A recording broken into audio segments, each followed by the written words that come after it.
দুর্গাপুজোর 4টি দিন উৎসব মুখর বাঙালি যতই ভিড় জমাক বিভিন্ন মণ্ডপে, বনেদি বাড়ির পুজোর কিন্তু রয়েছে একটি সম্পূর্ণ আলাদা মজা।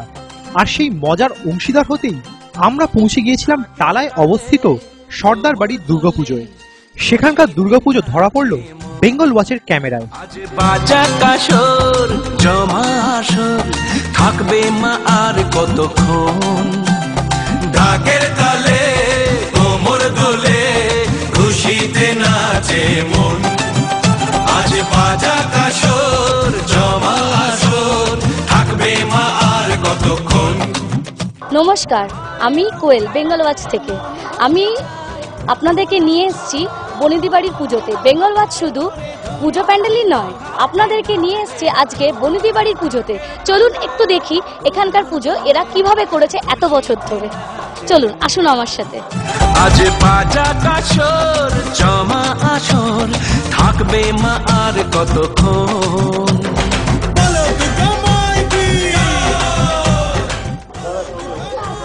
আসুন দেখি, এদের সাথে একটু আলাপ করে দেখি যে এরা কবে থেকে এই পুজো করছে আর কিভাবে এই পুজো আজকে এখানে এসে দাঁড়িয়েছে। আর তার আগে আরেকটা ইন্ট্রোডিউস আমাকে করি, আমি হলাম এই বাড়িরই বউ। চলুন আমার কাকা শ্বশুরের সাথে আমরা জেনে নিই যে কিভাবে এই পুজোটা এতদিন ধরে হয়ে এসছে আর কত বছর ধরে। অবশ্যই আমাদের এই পুজোটা প্রত্যেক পুজো বাংলাদেশে পুজো হতো, আমরা বর্তমানে এখানে সব এসে গেছি, এখানেই পুজো কন্টিনিউ করে যাচ্ছি। আমরা যতটুকু প্রমাণপত্র পাওয়া গেছে, আমরা 1810 সন থেকে পুজোটা প্রমাণ পাওয়া গেছে। এর আগে হয়তো হয়ে থাকতে পারে, আমরা ঠিক জানি না। বর্তমানে এই পুজো আমরা করে যাচ্ছি, আমরা ভাইয়েরা মিলে, সব ভাইয়েরা মিলে পুজো করছি। চলুন এবার আরেকজনের সাথে আমরা পরিচয় করে নিই, আমার ঠাকুমা। আসুন। 45 বছর ধরে আমি কলকাতায় আছি। হ্যাঁ, এই কলকাতায় আইয়া আমি আবার আমার ছেলে গনিয়া আমি আবার পূজা আরম্ভ করছি। আমার স্বামীর পূজা আরম্ভ করছি। এই পূজাটা আমরা যেমন চালায় যেতে পারি, এটুকুই আমাদের আপনার কাছে করুণা। আমাদের ঠাকুর আপনারা দেখতেই পাচ্ছেন, এই ঠাকুর তৈরি করার কিছু বৈশিষ্ট্য আছে, কিছু নিয়ম আছে। চলুন আমি জেনে নিই আমার ভাসুরের কাছ থেকে যে এই প্রত্যেকটা প্রতিমা, প্রত্যেকটা মূর্তি কিভাবে তৈরি। এটা কিন্তু কোনো একটা দোকান থেকে চালা তুলে নিয়ে এসে তৈরি করা না, এর পেছনে অনেক বৈশিষ্ট্য রয়েছে। চলুন আসুন জেনে নিই যে এই দেবী প্রতিমা কিভাবে তৈরি হয়েছে, এর পেছনে কি কোনো কিছু আছে। চলুন আসুন। আমার নাম প্রশান্ত সর্দার, আমি এই বাড়ির মেজ ছেলে। আমার দাদা প্রবোধ সর্দার। আমার নাম প্রবোধ সর্দার, আমাদের বাড়ি বড় ছেলে। আর দীর্ঘদিন ধরে পুজোটা হচ্ছে, কারণ আমার 52 বছর বয়স। আমার বয়স 8 বছর থেকে আমি যখন সেন্স এসছে তখন থেকে আমি পুজোটা দেখে আসছি। হ্যাঁ, এখনো আমরা চালিয়ে যাচ্ছি, দেখা যাক কতদিন চলে। আর আমার আরেক ভাই, আমার নাম প্রসেনজিৎ সর্দার। দীর্ঘদিন ধরে আমাদের এই পুজো চলছে এবং চলবে আশা করি ভবিষ্যতে। তো আমরা খুব আনন্দ করে যেখানেই যখন থাকি না কেন, আমরা ঠিক পুজোর সময় আমরা এখানে চলে আসি আমাদের এই দুর্গা পুজোর আনন্দটাকে উপভোগ করার জন্য। Thank you. যার সঙ্গে আপনারা কথা বললেন, এর আরেকটা পরিচয় আছে, আপনাদের যে রিপোর্টার কোয়েল সর্দার, ওর হাজবেন্ড। আর এর নামও প্রসেনজিৎ সর্দার। আমার নাম প্রসেনজিৎ সর্দার। এদিকে আরেক ভাই, আমার নাম অমিত সর্দার। দীর্ঘদিন ধরে পুজোটা চলে আসছে, 1810 সাল থেকে। পিনাকি সর্দার, আশা করি ভবিষ্যতেও চলবে। আমার নাম উমা সর্দার। আমার নাম অন্তরা সর্দার, আমি এ বাড়ির মেয়ে। আমি শিলচরে থাকি, আমি পুজোতে এসেছি, খুব এনজয় করছি, সবাই খুব এনজয় করছি। এখানে কিছু গন্ডগোল লেগেছে নিজেদের মধ্যে, ডিসাইড করতে পারছে না যে কে কিভাবে কি বলবে। চলুন কিছু ডিসাইড মনে হয়েছে, শুনে নি। আসুন। আমার ননদ অন্বেষা সাহা, তনুষা সাহা সর্দার। আরো আছে প্রচুর পুচকি সদস্য, কিন্তু আমরা টপিক থেকে হারিয়ে গেছি কিভাবে প্রতিমা হয়েছে। চলুন জেনে নি। আমাদের আপনি ঠাকুরের প্রতিমাটা নিশ্চয়ই তুলেছেন ভালো করে, দেখতে পাবেন ওখানে আমাদের দুর্গা প্রতিমা এবং সরস্বতী, লক্ষ্মী, গণেশ, কার্তিক প্রত্যেকের একটা আলাদা বৈশিষ্ট্য আছে। যেমন দেখবেন গণেশের কালার আমরা রেড কালার করি, এটা আমাদের বহু বছর ধরে চলে আসছে। লক্ষ্মী হয় সাদা, তারপরে সরস্বতী হয় হোয়াইট কালারের, এবং ঠাকুরের মুখটা হয় হলুদ। আমরা প্রতি বছর ঠাকুরকে বরণ করি বেনারসি শাড়ি দিয়ে, ভালো করে আপনি যদি লক্ষ্য করেন। আরও একটা আমাদের পুজোর বৈশিষ্ট্য, আমরা অষ্টমীর দিন আমাদের একটা কালী পুজো হয়, এবং এই পুজোটা আমাদের প্রায় যখন থেকে চলে আসে তখন থেকে এই প্রথা মেনেই আমরা পুজোটাকে করে যাচ্ছি। তার সঙ্গে তো আমাদের ভোর রাতে কালী পুজোটা হয়ে যাওয়ার পরই আমাদের রাতের মধ্যে ওটা বিসর্জন হয়ে যায়। হ্যাঁ, পুজোর একটা অঙ্গ হলো আমাদের খাওয়া দাওয়া। আমাদের 4 দিনের খাওয়া দাওয়া হয়। 4 দিনে আমাদের মধ্যে 3 দিন হলো নিরামিষ খাওয়া দাওয়া হবে। হ্যাঁ, সবাই খায়। তারপরে ভাসানের দিন, দশমীর দিন আমাদের মাছ খেতেই হয়। এটা আমাদের দীর্ঘদিনে প্রথম থেকে এটা আমাদের চলে আসছে আর ব্যাপারটা। আসুন আমরা এবার চলে যাই এবারই বউদের কাছে। এরা কিভাবে এই পুজোটাকে আনন্দ করে, এদের মধ্যে কাজটাকে কিভাবে ভাগ করে নিয়েছে, কার কতটুকু দায়িত্ব, চলুন আসুন। আমার নাম বেলা শাহ সর্দার, আমি এই বাড়ির 3য় বউ। আপনি ক বছর হচ্ছেন বিয়ে করে এসেছেন? আমার 36 বছর এই বাড়িতে এসেছি আমি। আমার নাম আরাধনা শাহ সর্দার, আর 40 বছর হয়েছে বিয়ে হয়েছে। আচ্ছা, আর কি করেন এই পুজো হিসেবে, কিভাবে আনন্দ করছেন? এটা আনন্দ করে সবাই মিলে সব ফল টল কাটা হয়, ময়দার জিনিস তৈরি করা হয়, তারপরে ভোগ সাজানো হয়, সবাই মিলে খাওয়া দাওয়া করে একসাথে। আমার নাম হলো কবিতা সর্দার, আমার হাজবেন্ড হলো লেট রথীন্দ্র নারায়ণ সর্দার। তার অনেক ঐকান্তিক ইচ্ছা ছিল যে এই বাড়ির সম্পূর্ণ তার নিজস্বভাবে সম্পূর্ণভাবে পুজো করে সবাইকে আনন্দ দান করবে, কিন্তু সেটা সে দেখে যেতে পারিনি। সেই দুঃখটাই আমাদের মধ্যে সবার মধ্যে রয়েছে। আমরা চাই তার ওই ইচ্ছাটাকে সবাই মিলে আনন্দ উপভোগ করে এই পুজোটাকে কাটিয়ে আমরা সবাই তাকে শ্রদ্ধার্ঘ্য জানাই এবং তার ইচ্ছাকে সম্মান জানাই। আজকে আমরা সবাই মিলে এখানে খুব আনন্দ করি। কবছর ধরে পুজো হচ্ছে, প্রতিদিন বোধন থেকে ধরে ষষ্ঠী থেকে ধরে সপ্তমী, অষ্টমী, নবমী, দশমী প্রত্যেক দিন অনেক ভোগ করতে হয়, এবং নানা রকম সেই নারকেলের জিনিস, ময়দার জিনিস, লুচি, সুজি, এবং 64টা সেই ভোগ। তারপরে আমাদের এই ভোগের অষ্টমী দিন কালী পুজো হয়, সন্ধি পুজো হয়। আমাদের সবাই মিলে, আমরা সব জায়গারা মিলে, শাশুড়ি মিলে সবাই মিলে কাজ করি। হ্যাঁ, অষ্টমীতে আমাদের কালী পুজো হয়, সেখানে আমাদের সম্পূর্ণ প্রদীপ জ্বালাই। যত রকম আচার অনুষ্ঠান আছেন সব সুন্দরভাবে আমরা সেটা সম্পন্ন করি। সপ্তমী, অষ্টমী, নবমী, দশমীতে আর বিজয়া দশমীতে সব লড়ি করে ভাসানে যাই, সব আনন্দ করি আমরা। সুপ্রিয়া শাহ সর্দার, 25 বছর হলো বিয়ে হয়েছে। সঙ্গীতা শাহ সর্দার, 12 বছর হলো বিয়ে হয়েছে। পুরবী শাহ সর্দার, 25 বছর হয়েছে বিয়ে হয়েছে। আমি 9 নম্বর, বউদের মতো 9 নম্বর। জেনে নি এরা কিভাবে দায়িত্ব, কে কোন দায়িত্ব করছে, কারণ আমি শুনেছি এই বাড়িতে 150 জন মেম্বার। তো 150 জনের মেম্বারে নিশ্চয়ই একা সবাই কিছু করে না, ভাগ করে নিয়েছে। চলুন এদের যেভাবে ভাগ করেছে সেটা জানি যে কে কোন কাজটা করছে। আমার নাম তাপসী শাহ সর্দার, আমার বিয়ে হয়েছে এই 17 বছর। আমাদের পুজোটা হচ্ছে অনেক বছর ধরেই আমি এসে দেখছি, কিন্তু আমি অনেক ছোট বলে আমি সেরকম দায়িত্ব পালন করি না।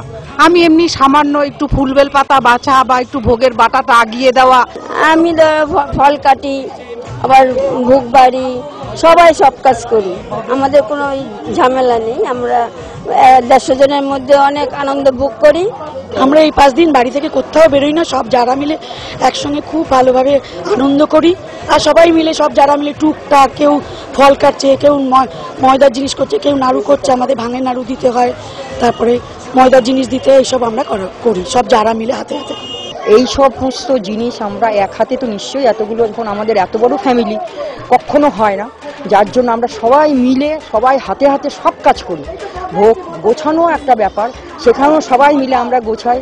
ভুজি দেওয়া হয়, রচনা দেওয়া হয়, নানা রকম জিনিস দিয়ে আমরা সবাই মিলে আনন্দ উপভোগ করে এই পুজোটাকে কাটাই। আমরা বেরোনো খুব কমই হয়, কারণ এটা ছেড়ে আমরা বাইরে যাই না। তবুও এর ফাঁকে ফাঁকে আদার্স ঠাকুরগুলো দেখতে চেষ্টা করি, তবে যাওয়াটা কম হয়। মানে এখানে এতটাই আনন্দ হয় যে কেউ কাউকে ছেড়ে আমরা যেতে চাই না। আমাদের এই পুজো ছেড়ে কোথাও যাওয়াও হয় না, কারণ এটাকে রেখে আমরা কোথায় যাব, আমাদের এখানেই ভালো লাগে। আমরা সবাই মিলে খুব আনন্দ।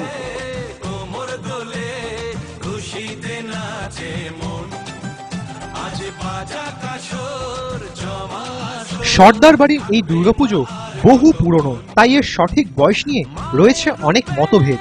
তবে এই দুর্গাপুজোর একটি বৈশিষ্ট্য হলো যে অষ্টমীর দিন এখানে মা কালীকে পুজো করা হয়। পুজো সম্পন্ন হলে অষ্টমীর দিনই বিসর্জন দেওয়া হয় মা কালীর প্রতিমাটিকে।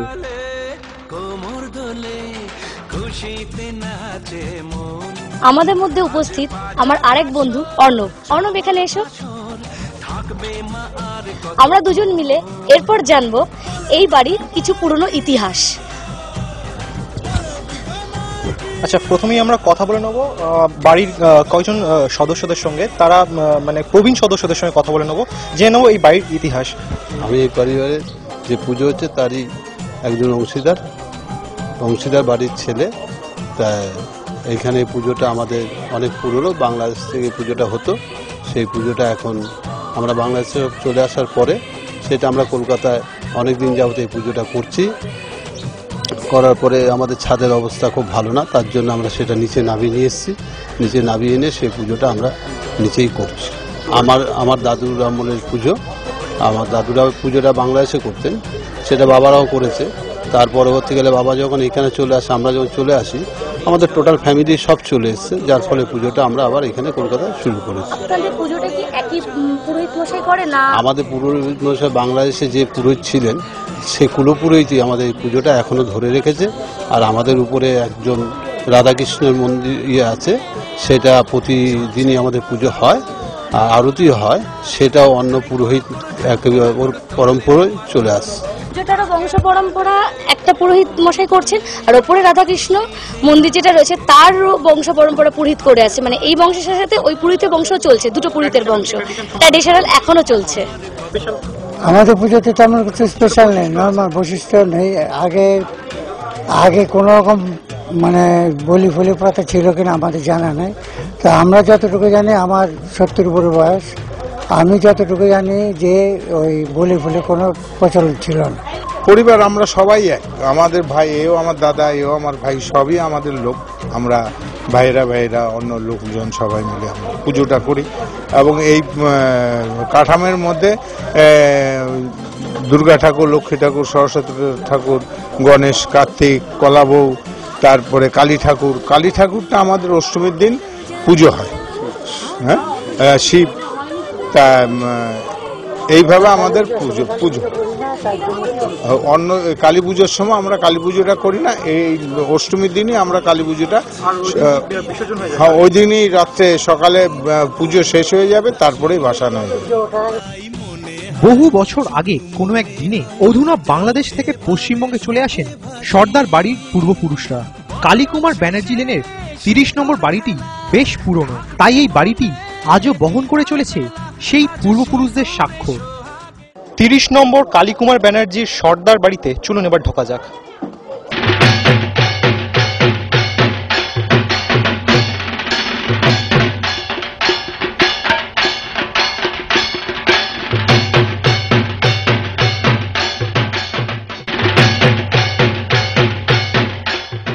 কেএমসি থেকে এই বাড়িটিকে বিপজ্জনক তকমা দিলেও এখনো এখানে বাস করছেন বেশ কিছু পরিবার।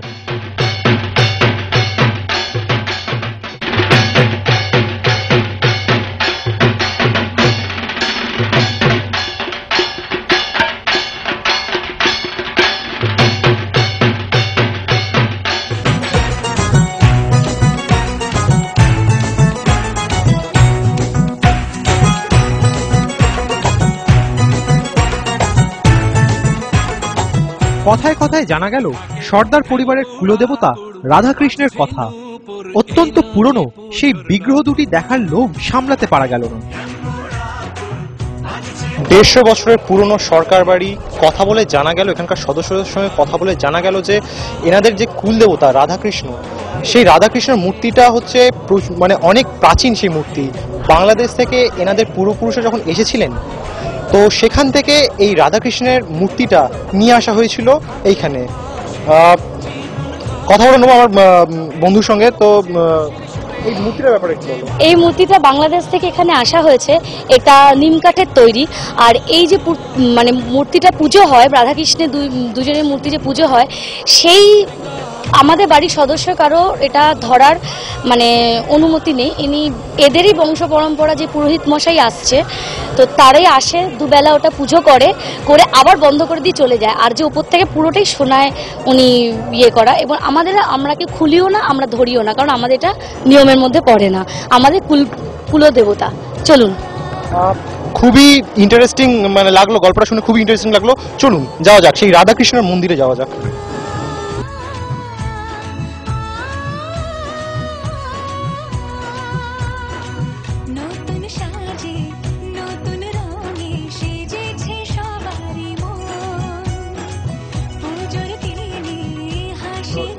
দেখতেই পাচ্ছেন আমরা চলে এসেছি সেই রাধাকৃষ্ণের মূর্তির কাছে। এই যে তালা, যিনি পুরোহিত মশাই আসেন উনি খোলেন, উনি পুজো দেয়, উনি লাগিয়ে দিয়ে চলে যায়। চাবি থাকে এখানে, কিন্তু আমরা ছুঁই না। আর একবার অর্নামেন্টস গুলো দেখে নিন ঠাকুরের, কত পুরনো, 150 বছর পুরনো, সমস্ত কালো হয়ে গেছে। না এটা বার করা যায়, না পলিশ করা যায়, না কোনো কিছু করা যায়, যার কারণে এটা এরকম একটা আকার ধারণ করেছে। কিছু কিছু একটু সোনা সোনা নিচে তলা দিয়ে বোঝা যাচ্ছে যেগুলো সোনার, আদারওয়াইজ পুরো কালো হয়ে গেছে।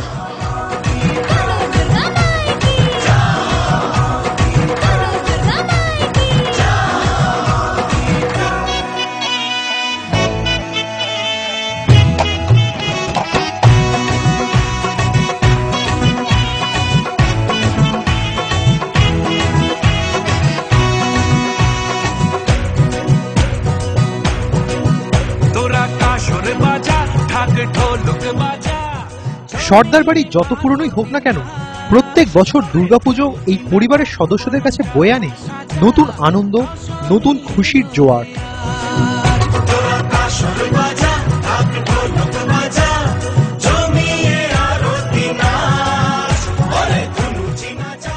আর সেই আনন্দের রেশ ধরা পড়লো পরিবারের দুই নতুন প্রজন্মের সদস্যের গলায়। পুজো যতদিন ধরে শুরু হয়েছে, মানে কলকাতায় এসে ততদিন থেকে আমি এখানে আসছি, এবং যেখানে আমি থাকি ওখানে আমি দমদমে থাকি এখন, তো ওখানে খুব একটা পুজো হয় না। তখন ভাবতাম যে কোথায় মানে গল্প করবো, একটু ঘুরবো। তো এই পুজোটা শুরু হওয়ার পর থেকে আমার সে একটা চিন্তা নেই। তাছাড়া এখানে থাকা, সবার মধ্যে সবার সাথে মিলেমিশে আনন্দ করা, এটা একটা মজা আলাদা। এখানে আমার একটা গর্ব হয় যে আমাদের অনেক বন্ধুদের কাছে আমি বলতে পারি যে আমাদের বাড়িতে একটা বড় পুজো হয়, যেটা অনেকের বাড়িতেই হয়তো হয় না, বা হলেও তারা কোনোভাবে অংশগ্রহণ করছে না সেখানে। তো আমি সেক্ষেত্রে এখানে গর্ব করে বুক ফুলিয়ে বলতে পারি যেখানে আমাদের বাড়িতে একটা পুজো হয় এবং আমি সেখানে ভালোভাবে পার্টিসিপেট করতে পারি যেখানে আমি।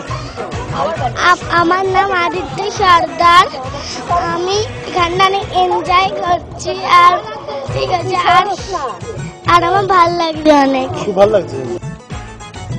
ভালো লাগছে। ভগ্নপ্রায় এই বাড়ির সদস্যরা পুজোর কটা দিন বছরের অন্য দিনগুলো সব চিন্তা ভাবনাকে দূরে সরিয়ে রেখে শুধু মাতৃ আরাধনায় এবং পুজোর বাঁধনারা খুশিতে মেতে ওঠেন। অ্যাকচুয়ালি আমার আগে আরো দুটো প্রজন্ম, আরো দুটো জেনারেশনের আছে, তো কোনো কাজ আমি অবধি আসে না। আমার এই পুজোতে সত্যি বলতে সেই অর্থে কোনো অবদানই নেই। আমি ওই খুচকাচ একটু প্রসাদ একটু এখান থেকে ওখানে সরিয়ে দিলাম, একটু বেলপাতা ছিঁড়ে দিলাম, এইটুকুই। কারণ এই কাজগুলো আমাদের বাড়ির যে বড়, আগে যা দেখেছেন বড় সব আমার শাশুড়ি কিংবা জ্যাঠা, এরাই সব করছে। আমি কিছুই বলতে পারবো না যে কি দিয়ে কি হলো না হলো, দেখছি। আর হ্যাঁ, আমরা যেটা করি সেটা হচ্ছে প্রচুর পরিমাণে আনন্দ। আমাদের শুধু এইটুকুই যে তোমরা আনন্দ করো, আর আমরা টুটি আনন্দ। এবং সবথেকে বড় গর্ব লাগে বলতে যে আমাদের বাড়িতে একটা নিজস্ব পুজো হয়। আমরা দশমীর দিন মাছ ভাত খাই, খেয়ে আমরা সবাই লাল পাড়ে শাড়ি পরে আমরা ঠাকুর বরণ করি, ঠাকুর ভাসান যায়, আমরা সব অনেক ঢাকিয়া যায় সাথে, পুরো একদম শাম বাজার দিয়ে আমরা নাচতে নাচতে আমরা সবাই, আর পুরো বাড়ি যে ছেলেরা সব গোল করে আমাদেরকে ঘিরে থাকে, আমরা সবাই ওই লাল পাড়ে শাড়ি পরে সোনা দানা সব পরে ঠরে আমরা নাচতে নাচতে ঠাকুর ভাসান দিয়ে আসি। যখন আসি সেটা হচ্ছে অসাধারণ, যেটা কলকাতার আর কোনো বাড়িতে হয় কি না আমি তো জানি না। সেটা হচ্ছে এই মণ্ডপেই আমার ঠাকুমা মানে মানে আমার হাজবেন্ডের ঠাকুমা আর কি, আমার ঠাকুমা সেই মণ্ডপে বসা থাকেন। সে ধান দুব্ব নিয়ে, মিষ্টির হাঁড়ি নিয়ে, আমরা ভাসান দিয়ে লরি থেকে সবাই নামি, তাকে আগে প্রণাম করি, সে আমাদের একটা করে মিষ্টি খাওয়ায়, ধান দুব্ব দিয়ে প্রত্যেকটা আমাদের 100 জন মেম্বার, 100 থেকে 150 জন, তারও উপরে হয়তো হতে পারে, সবাইকে ধান দুব্ব দিয়ে সে আশীর্বাদ করে। করার পর যেটা দেখবার জিনিস সেটা হচ্ছে যে আমরা প্রত্যেকে বিজয়ের প্রণাম করছি, এক একজনকে 2বার 3বার করে, এই আমার 2বার হলো, এই 3বার হলো, সবাই সবাইকে করে যাচ্ছি, সবাইকে করে আমাদের এইখানেই পুজোটা মানে দুর্গা পুজোটা শেষ। আবার এই মণ্ডপেই আমাদের লক্ষ্মী পুজোটা হয়। ঠাকুর থাকবে কতক্ষণ, ঠাকুর যাবে বিসর্জন, মা দুর্গা তো বিসর্জন হবেন, কিন্তু সর্দার বাড়ির এই আনন্দ আরো দীর্ঘস্থায়ী হোক। সকলের মনে তাই একটাই প্রার্থনা, বছর ঘুরে আবার এসো মা। বেঙ্গল ওয়াচ।